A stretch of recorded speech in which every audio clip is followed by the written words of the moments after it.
السلام علیکم پیارے دوستوں اور بچوں، آج کی کہانی کا نام ہے ایک ہاتھ سے تالی نہیں بجتی۔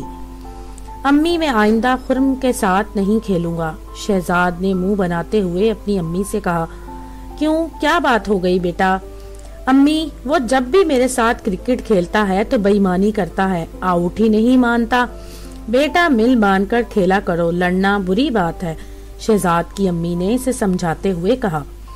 خرم اور شہزاد اچھے دوست تھے، لیکن اکثر ان دونوں کا جھگڑا کھیل کے معاملے میں ضرور ہوتا۔ خرم آخر آؤٹ ہونے کی بجائے شہزاد کو بیٹنگ نہیں دیتا تھا۔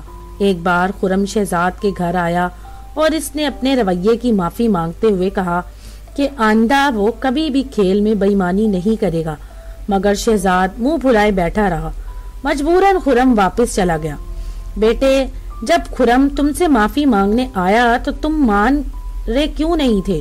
جب وہ خود تمہارے پاس چل کر آیا تو تم کو بھی اپنے رویے میں تبدیلی لانی چاہیے تھی۔ آخر ایک ہاتھ سے تو تالی نہیں بجتی نا، اس کی امی نے اسے سمجھاتے ہوئے کہا۔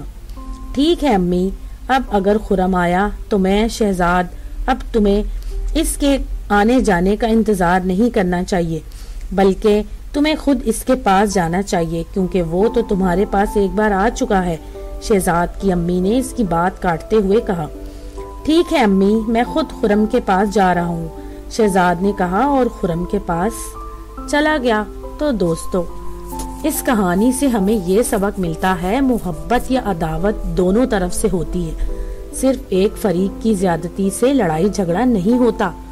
تو دوستو، اگر آپ کو یہ کہانی پسند آئی تو میرے چینل کو لائک اور سبسکرائب ضرور کیجیے گا۔